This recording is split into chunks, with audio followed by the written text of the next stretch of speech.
Hey guys, what up, Viper here, and today I want to talk about the drone upgrades in the Illuvium Overworld Private Beta 4 at the moment, because there's a lot to cover and I think it is a pretty difficult thing to get into, especially if you didn't play any of the previous betas and you don't really know what's going on. So let me break down what drone upgrades do what and which ones I think are the most efficient ones to get and how they actually change your gameplay drastically.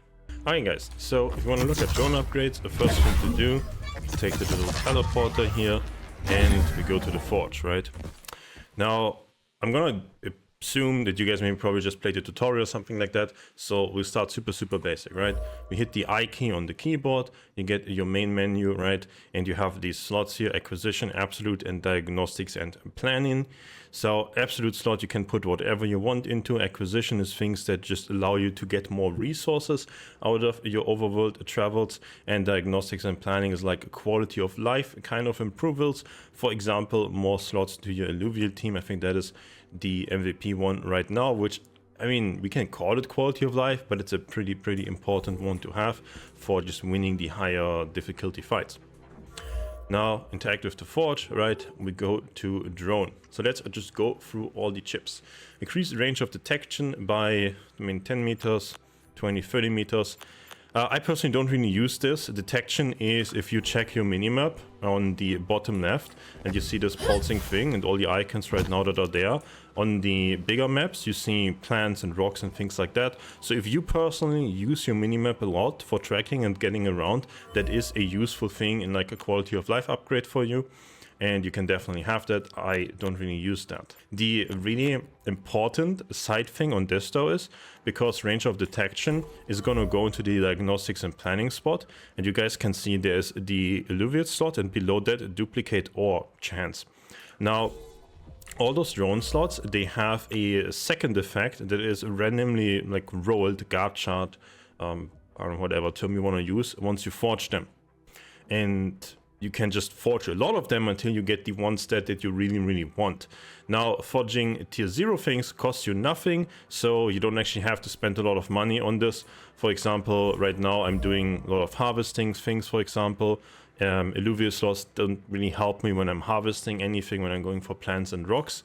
So in that scenario, you could easily go and craft the highest one of this, and you reroll it as many times as you want until you hit a mining cost or a harvesting cost reduction or a duplicate essence or duplicate ore. Now, tier 1 chips, available suit slots, weapon slots, and reduces the cost for scanning.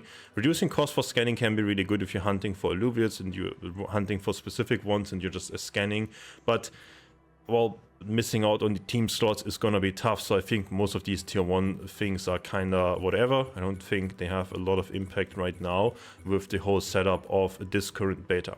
Now on tier 2, there's only one increase available alluvial slots by 2, 4, and 6. I think especially getting the 4 one is really gonna increase the quality of life for you, and it's gonna allow you to win most of the encounters in the overworld. So this is a very strong chip to get, and maybe you even want multiple versions of this, because it could happen that you go into, well, prioritizing ore and harvesting, right? But maybe you run into just seeing a super rare alluvial running around the world, and then you still want to go and fight it and win it, and if it's a stage 3 fight, you probably do need those extra alluvial slots or you can't win the fight. So having extra alluvial slots and a version of this with capture power and a version of this with a harvesting or mining upside could be really valuable, but that is the super late game min-max thing to do. But yeah, Having this chip very strong, having multiple versions with different random elements can be really good, as you can run it in a lot of different setups. Now we look at the tier 3 chips. Mining cost and harvesting cost reduction by 10%, 15, 20%. Now, one thing to note on these random stat rolls, as far as I understand at the moment, they are half as good as the tier of the chip and that effect would be. If you roll a random reduced mining energy cost on a stage 1, it's going to be 5%. On a stage 2, it's going to be half of 15. On a stage 3, half of 20, so 10%, right? That is as far as I understand it at the moment. Obviously, it's a beta and balance patches can change a lot. Okay, so I think especially the mining energy cost and harvesting energy cost reduction one, that's going to be a bit of a longer one to explain, but I think it is a super, super important one. Because if we want to look at tier 4 as well, there's the chance to duplicate ore and the chance to duplicate essence one. Now, those are the two ones where you can increase how much you get for your Krypton in terms of how much ore and how much essence, right? Like the plant-based loot essentially. Now, which one is the better one? Well, tier 4 is the harder one to get, needs more resources. But I think currently the tier 3 one is the better one by far. And I think this is kind of something that was there in the previous betas as well. And I think this should be balance changed in the future. But the way it currently is, right? If we just want to use some math here. So let's look at a stage 3. So it's 20%. Now we can equip 2 of them because we have one slot for acquisition and 1 slot for absolute. So we can put 2 of those. That's a 40%, and they can randomly have 10% as the same substat. So that's 60, and then on the other slot the substat can be 10. So that's 70% mining cost or harvesting cost reduction. Now, again, let's put some math. So it usually would cost you 100 per rock. Now it's going to be costing you 30 per rock. So you're gonna get more than 3 times the loot in one run if you have this perfect setup. So that is crazy, right? Like more than 3 times the loot if you have the perfect setup. Now in the duplicate things in comparison, that's 12 per, so you could have 2 of them and 2 perfect subsets, that's 36. And then another, so you could have like a 32% chance of duplicating ore.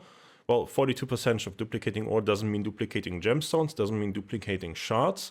So it's not even 42% more loot, which is, well, a 1.4 times as much loot compared to the other one being like a 3 point something.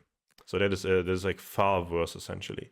But duplicating ore doesn't mean you have to run around the map more and shoot more things. So this is saving you a lot of time. And if you value time over money essentially, then the duplicate ones could be really, really interesting for you. Just on that aspect basically. Now, I think the last chip one here, increased capture power.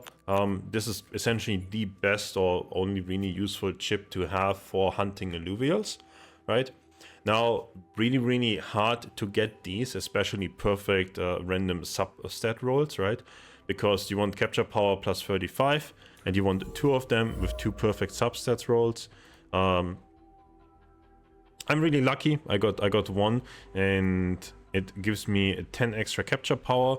So here it's interesting, right? 35 base capture power, but only 10 on the subset one. So I don't really know what the rules on these are yet. For example, if you check out the duplicate ore one here on the stage 2, this is exactly half. But essentially, capture power, that's like the best thing to get. The mining cost and harvesting cost reduction ones, the most efficient ones there to get. Nonetheless, really, because the difference to any other option is just incredibly huge. The only other thing would be like reduce the encounter energy cost here. So you can essentially, if you, for example, plan to play the game with mainly master shards, reducing the encounter energy cost is super interesting thing for you. The exactly same concept as reducing the mining energy cost and so on and so on. But then your chance of capturing the alluvials is not going to be really high unless you would be using master shards anyways, because then you have 100% capture rate anyways. Then reduce encounter energy cost is going to be super interesting. Again, exactly the same logic like you have with these chips here. And you can probably just go into every single encounter on the entire map if you just fully stack these. But then chance of capturing things is not going to be super high. Use master shards, doesn't matter anyways. If you want to be essentially like shard to alluvial efficient, then the capture power ones are going to be super valuable for you. And the same thing goes here. The more you stack of these, the higher is going to be the impact. The way it looks at the moment, you can have 2 35 cost chips and you can have 3 times a 10 subset, so you can increase your capture power by 100. And if you want to check out the shards, oh, it actually doesn't show the capture power in this UI. Basically, the difference between a shard to the next one, to the next tier, is 100. So I think this is, for example, 425 capture power. This is 525 capture power, and I believe these are there's a factor of 100 difference. So if you have a full capture power setup, then your shards are essentially just always one tier higher than they currently are in terms of how powerful they are. Now, one last really important thing, especially because I was talking about how to max out and get the perfect setups for those drone ships. To get higher stages of drone ships, you do need these Ascendant drone components. It's called Ascendant because it's tier 5. If you want to check tier 4, they are called Radiant. Tier 3, they are called Epic, and so on. Now, you get those by deconstructing chips. Be really careful to not by accident deconstruct something really powerful like this. I would be really sad if that would happen. So yeah, be really careful to not deconstruct the wrong item here. And outside of that, well, yeah, I can, for example, deconstruct this one. I get one epic drone component, and this is a harvesting cost reduction. Now, if you want to check here, both the harvesting and the mining cost reduction one, they need epic drone components. So you can, depending on which ores you have, check, well, which one of these can I craft more easily? Where do I have a lot of excess ores? Where do I have a lot of excess essence maybe? And then you can create those components and maybe ultimately make the highest chip that you want without making the smaller versions. Like I can make a mining cost chip after having made 8 harvesting energy chips, deconstruct them, get 8 drone components, and then I make the 1 mining chip, for example. So this works for all the tiers the same way, and you can just optimize your resource management. Then the second interesting part here, because currently, usually it seems like they're just stacking the same chip and just advancing your strategy to the extreme. Just seems better, especially the way that encounter cost, for example, is also going to stack in the same way that the mining cost reduction is going to stack, and so on. Maybe here it's a bit more interesting to potentially go for 1 encounter cost chip and 1 capture power chip, because 20%, that's a lot. I think this is really strong. But yeah, maybe there's going to be some mix of encounter energy cost and capture power together. This depends a lot on how you want to use your shards. I'm not going to tell you this is 100% what you have to do. We don't have any prices or marketplace really yet. It's not live on mainnet, so there's no this is the optimal thing to do call, because, well, there's no money tag next to all of these things. If there would be, then yes, it would be essentially solvable and we could figure it out. But the way you get your optimal setup the quickest, the way you possibly can, and this again is a bit of the money setup question as well, right? You can craft one of these and then it rolls 1 subset. Now, I was really lucky. I just got capture power on the first one that I ever made. Super lucky. If I would not have gotten that, I would have deconstructed this into 9, and then I would have forged this again. Now, forging this is a lot more expensive than forging another one. I still do essentially use 8 components, and I use this, and then I get 9 components out of it if I deconstruct it. But I have a chance to have the gacha perfect subset roll on this, and I don't need to farm 8 of these to make another of these. Now, if it's a live game, maybe it's gonna be better to just, well, you did not get the subset that you wanted, maybe somebody else wants it, go and sell it, use the money to help you make quicker, make the quicker stage 1 items, deconstruct them, make another stage 3 item. Maybe that's gonna be a better way, who knows. Maybe even buying like a really bad subset, like a user subset item off the market, and just sell, just deconstructing that to get your drone components is gonna be more efficient. We don't really know yet, but yeah, this can be a really good like quick way. Instead of farming just 8 more and making another one and another one, like always farm 8 of this, make 1 of this. You can just deconstruct the big one, you get 9 components, make a new one. Good or bad stats, well, okay, whatever, repeat. And yeah, eventually you also get 1 more drone component every time, so sometimes you can deconstruct and make 2 of the other ones. I think there's probably gonna be some more balancing and shifting numbers, especially if I compare the cost reduction ones for mining and harvesting to the duplicate chance ones. I mean, either the duplicate chance needs to go up by a lot, or something needs to change about the cost reduction ones, because cost reduction just seems so much better than just duplicating loot.